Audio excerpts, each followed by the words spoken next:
Welcome to the official Tennis.com podcast featuring professional coach and community leader, Kamau Murray. Welcome to the Tennis.com podcast. I'm your host, Kamau Murray, and we are here with all things tennis, Mr. Tim Stallard. Tim is the general manager and director of the Bush Tennis Center down in San Antonio, Texas. And they are hosting a really cool tennis event this weekend. It is Tim, go ahead, give us the name. Yeah, it's the San Antonio International Team Tennis Championships, and it's at Freeman Coliseum in San Antonio. However, the Bush Tennis Center is way out in West Texas, about 300 miles away in Midland, Texas. So that's kind of an interesting dynamic of this event. Yeah, we want to hear a lot about that because I'll be honest with you. I built 27 tennis courts in the city, and the Bush Tennis Center has the exact same mission as I do, and I'd never heard of it. So we want to dig into that. But first, let's dig into your background. You have put on more than 50, ATP, USTA Pro Circuit events, assistant coach at University of Texas, spent time on the court with Andy Roddick. Tell me about your pedigree, where you come from, how you got in the game, and how you're able to travel through so many different levers of the sport. Well, it started in Rockford, Illinois, way up north, and started playing tennis, and it was one of those things. After my parents got divorced a couple of times, I loved baseball, but trying out for baseball teams was more problematic than just entering tennis tournaments. So I kind of fell into tennis through that, and loved the sport, and like you said, went on to coach at University of Texas, and started, just had some great players. And that's really how I got into starting to run events, is I was trying to get wild cards and help out players that I was coaching. And way back in the day, I had two really great players in Texas. One was Julie Scott, who was an All-American at Stanford, and couldn't get wild cards. And the other one was Elizabeth Schmidt, who played at UCLA and went on. Now she's a head coach at Rice. And very deserving kids. And the USTA said, if you start running tournaments, you get the wild cards. So at one point, I had 13 challengers across the U.S. And some of those challengers, like Champaign-Urbana, are still moving along. So yeah, it was a interesting process. So we've held challengers the last 2 years, and it is a tough business model. To have 13 of them, they struggle to make money. They break even at best. To have 13 of them, you must have had a model that worked, because no one would ask for it 13 times if you don't. So tell us about your experience with challengers, because we see challengers in the U.S., come on and off the calendar, right? And it hurts our U.S. players from, like you said, creating that vertical for where they're in the collegiate pathway. They want to try to hand it to Pro Tour. You can't get a wild card. Not enough events to spread the wild cards out. Right. How did you make the challenger model work? Yeah, I was able to get national sponsors. I mean, it covered everything. So I had great sponsors: AOL, Porsche Cars North America, Bear Stearns, Health South. So I just went out. I had a great mentor, a big advertising company, GSD&M. The founders of that really kind of showed me how to put media value behind packages, and I found a kind of a good formula. So, I would have literally just, Porsche would say, we need, these markets, and I would jump on a plane and go to Miami and find facilities. But it was a nice problem, because I had all the financials together. That's, you look at the challenger that was in Dallas for years. It was over 20 years that they had it at T-Bar M. So lots of great challengers throughout the years. Now, when you would sell those packages, would the sponsor take all 13, or like the major sponsor take all 13, then you add on locals, or was it, and the people would pick off whichever ones they want in the markets? Yeah, for the most part, we'd have our major sponsors would take all the markets, and then we'd sell kind of patron local, because you always want the local community involved. So we'd have local patron packages, and we really did our best to make it a fun event, with pro-ams and music and access to the players. And for me, a big part of it was telling the story of the challengers. I mean, I love challengers because you have the veterans that are hanging on, that come to get the points. You got the top juniors in the world, and they clash at the challenger level. And I'll never forget. I was in a drive-through in McDonald's in Austin, Texas, and I got a call from Andre Agassi's brother asking for a wild card into Burbank. And Uh, at that time, I'd committed. I had a player, Brandon Coop and Robert Abendroth. I committed my 2 wild cards, so I couldn't give him a wild card, but I was hoping the USTA would. And you know the story. I mean, he got a wild card. He played against Sargis Sargsyan in the finals. They called it the Battle of Armenia, and it was a great tournament, and it was great to see him come back a year later. He was already back to number 4 in the world. So it was really just an inspiration to see Andre. yeah. So, you know, I think that one of the things we underestimate is like really the job of these challengers, right? Especially in the U.S. soil, is to help promote the next generation of players, right? So I always like to hear a famous story. So our challengers, our wild cards went to Ben Shelton last summer, That's right? awesome, yeah. Got all the way to the semis. Obviously, got to perform. Got a wild card into. Got an upgraded wild card. Originally got a wild card in the qualities of Cincy because he was in Chicago so long. Upgraded to the main draw. And this year, Alex Mickelson wins our Yeah. event. Goes on, plays Newport. Right, gets the finals of Newport, loses to Manarino, I think. So tell me about another famous wild card story where you see you gave a wild card to someone that had some potential, and then other than the story you told us where you're like, we had a hand in that person's career. Well, a couple of them. One, in Rockford, Illinois, back to Rockford, Illinois, I had a challenger there in February following the Midland, Michigan challenger that's still going. Yep. And I got a call from one of my idols, Nick Bollettieri, and said, I've got this girl. She's number 1 in the world. And she's not going to make the cut for the challenger. And we think she has a lot of potential. It was Anna Kournikova. So gave her a wild card, and she won it. And I believe 5 months later she was in the quarterfinals of Wimbledon. And Yep. what's cool about Anna is Anna came back, and we've done a lot of charity events. And we did an event in Beaumont with Pete Sampras, and she flew after that over to Horseshoe Bay to do a free clinic with my wife and kids. And it was the first kids courts. It was the Andy Roddick kids courts out at Horseshoe Bay. But she flew over, did it absolutely for free to give back to the kids, and she was amazing. But it's really funny that that started when she was 13 years old in frigid Rockford, Illinois, in February. So you mentioned your wife and kids. Do your daughters play at all? They did. They're older now. They're one's graduated from A&M. She's an architect, and my other daughter's about to start her master's in communications at A&M. Now, did you try your hand at coaching them? Obviously, I'm trying to coach my kids, and I'm trying not to let what happens on the tennis court blend into the car ride home or Right. blend into the dinner table. But sometimes that's really hard. Did you try your hand at coaching them, and how did that go? Yeah, I did. My wife was really their primary coach, and my wife was a great player, All-American at Texas, coached at Texas. She was number 1 in the Southerns, finalist at the Easter Bowl, just a great player.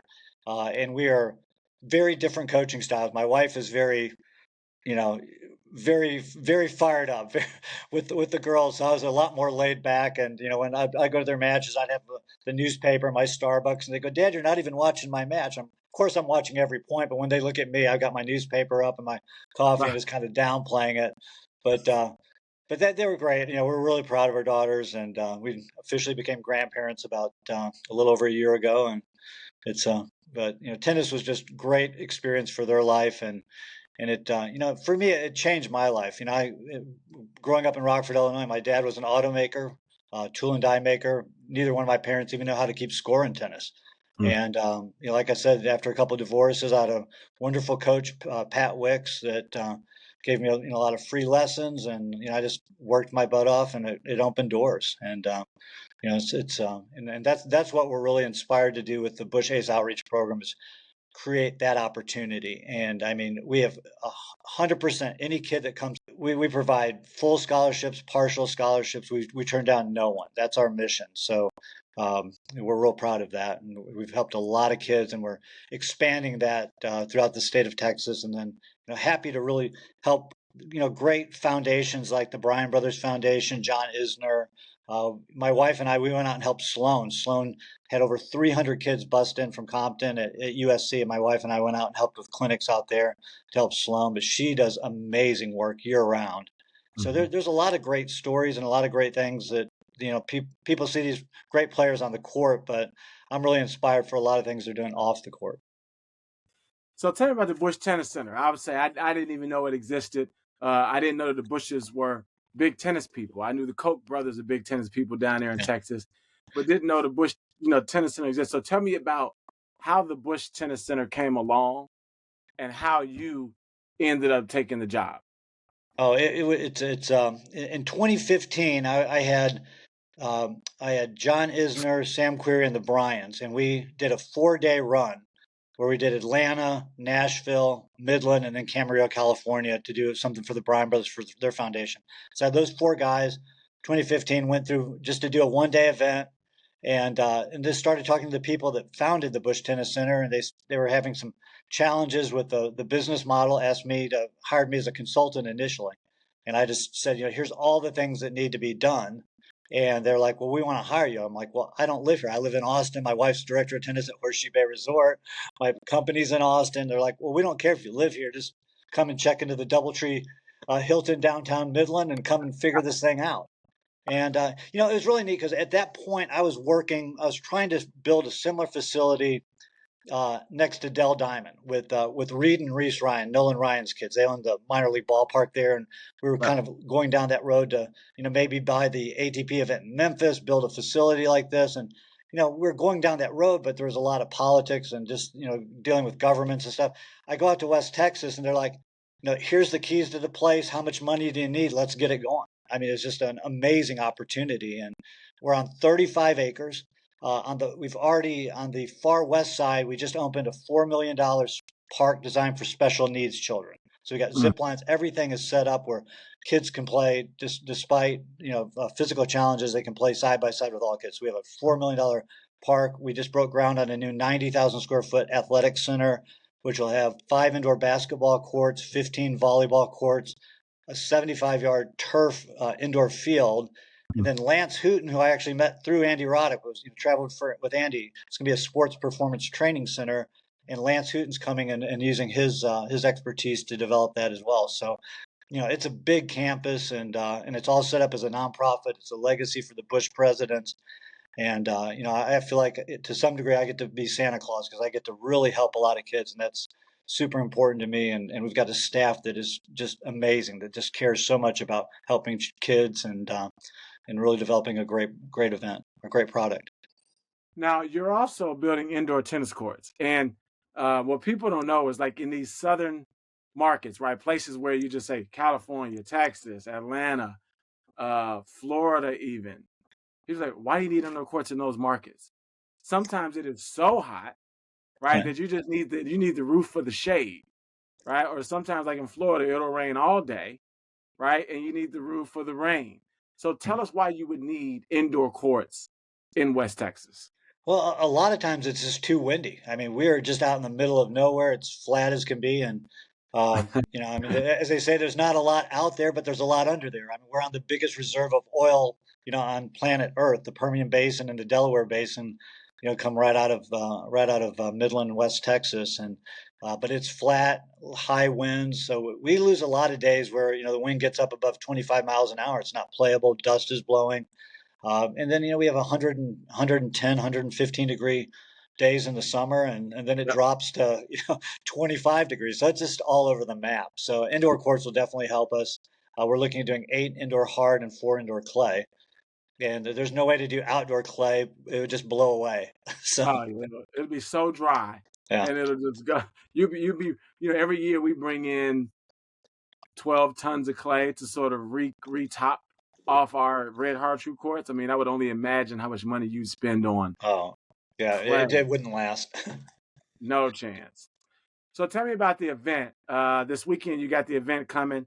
You've got Monfils in town. You got Venus, Vika, Kim Kleisters, the Bryan brothers. Tell us about A, how you started the event, B, who else is coming, and C, what the proceeds go to. Right. Okay. Well, I came up with the idea of the event. I wanted to do something that would not only bring professional tennis to San Antonio, because if you look at the Texas market, obviously you have the Dallas Open, the amazing event at River Oaks. Austin now has the ATX Open. San Antonio needs a professional tournament. So one, I wanted to bring professional tennis to San Antonio. I love doing business and events in San Antonio. They've got a great pro culture. The pros help support each other program. And you know that a lot of times you go to a city and everyone stays on their own, kind of on their own reservation. Here, the pros work great together and really promote and each other's event, really go to grow the sport of tennis. But I also wanted to do something that featured the top colleges in Texas. So we came up so that each team consists of these top pros, but we also have top players from Baylor, Texas, Texas A&M, Trinity, Incarnate Word, Southwestern, all playing. Then we have two of the top junior tennis academies in the country. Nuke's Tennis Academy is playing for Team San Antonio, and of course, Austin Tennis Academy is playing for Austin.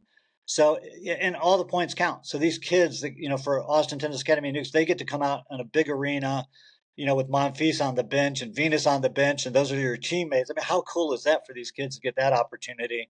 And and then also to be around all the great college players. So it's going to be a really fun event.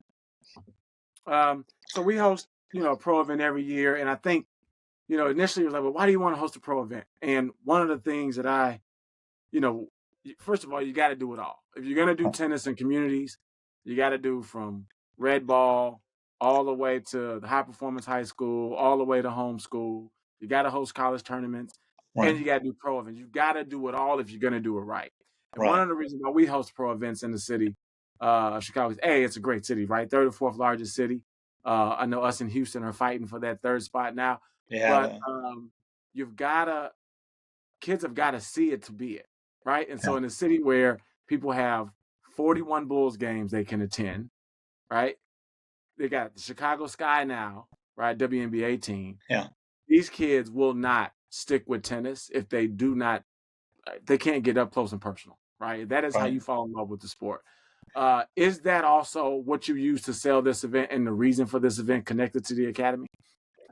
Yeah, to give kids to be inspired, and that's part of it. On Sunday of this event, we have the Bush Ace Outreach Program. We have underwritten over 40 high schools from all over the state, from El Paso, El Paso is probably 500, 600 miles from San Antonio, but El Paso to Amarillo, we have 40 high schools coming in, almost 900 kids, and we're doing 3 clinics, one at McFarland, one at Trinity, and one at Freeman Coliseum. And these are all free clinics that we're underwriting for these kids to get on the courts with these college players and the pros and be able to talk to them, hear why it's so important to give 100% every day, hear their stories and be able to have that connection and see that these are real people. That's what inspires me. I'm so excited about that clinic on Sunday.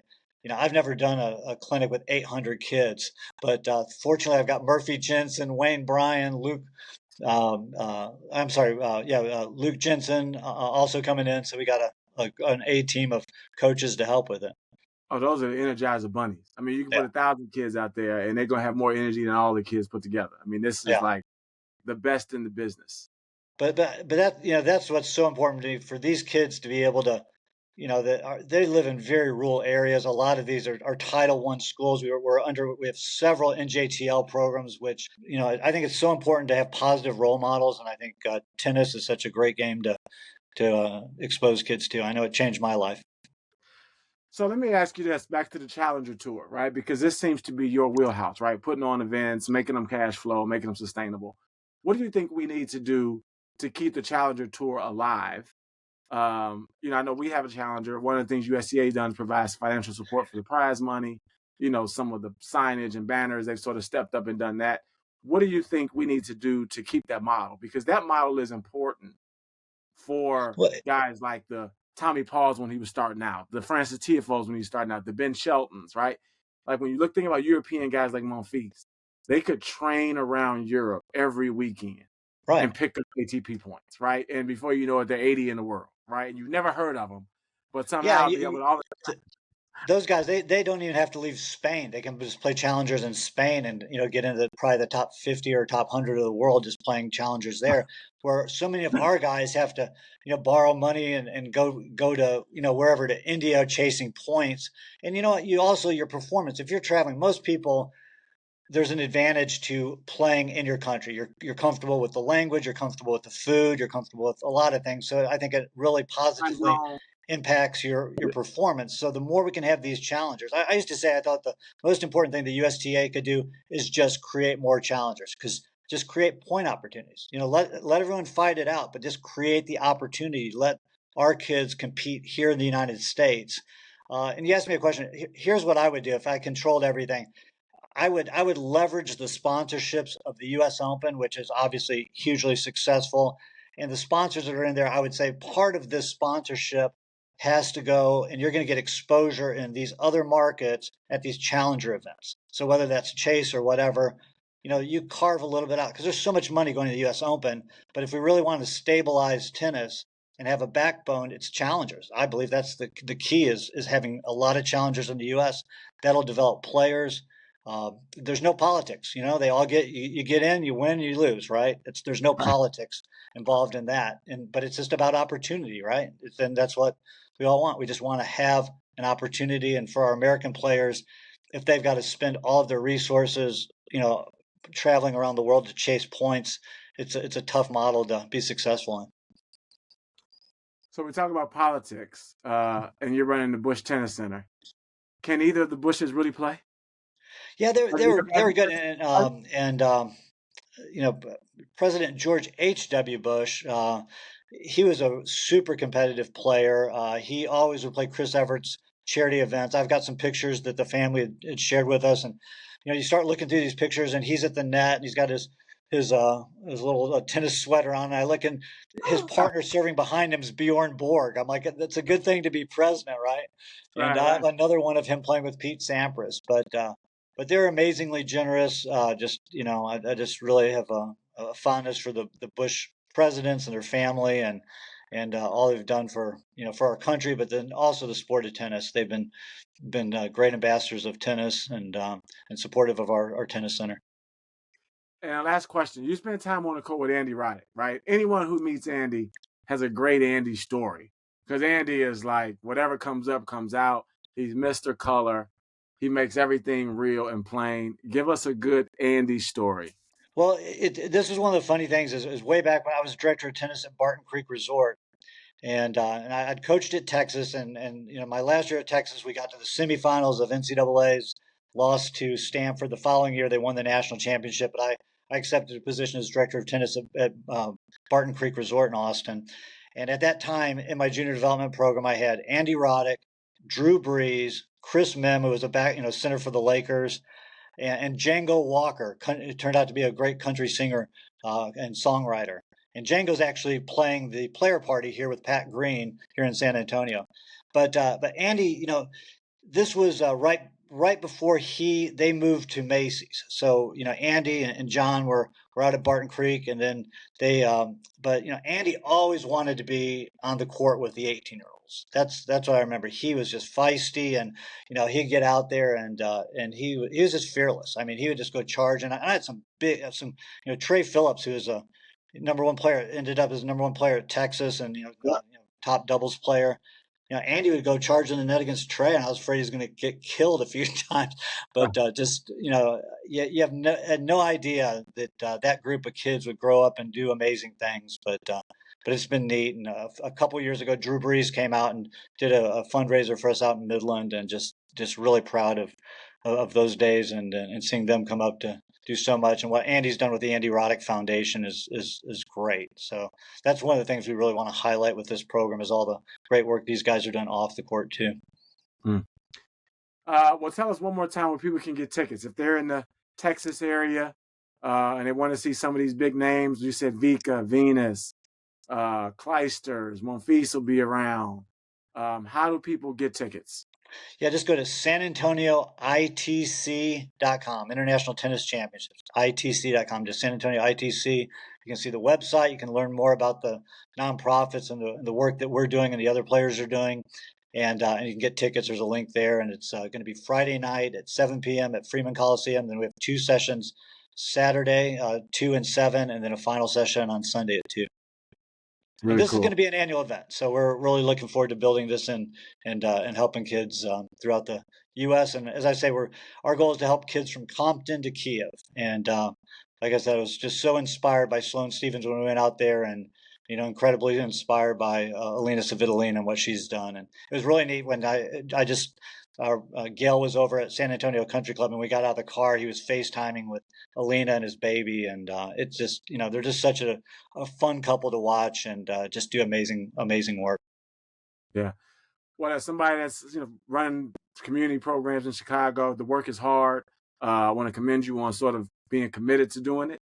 It is not easy, sometimes thankless, hard to make these things cash flow and sustainable, but you've one of the best in the business. So, Tim, I want to thank you for taking time. And I want to thank you for what you do for the sport. And I'm in Chicago. That's my hometown. It was actually Rockford. I call it. I consider it Chicago. And definitely a Cub and a Sox fan, but more of a Cub fan. I miss all the great pizza and great sports of Chicago. We definitely want to go back there next summer. All right. Well, this has been the Tennis.com podcast with Tim Stallard. Thanks for listening. All right. Thank you.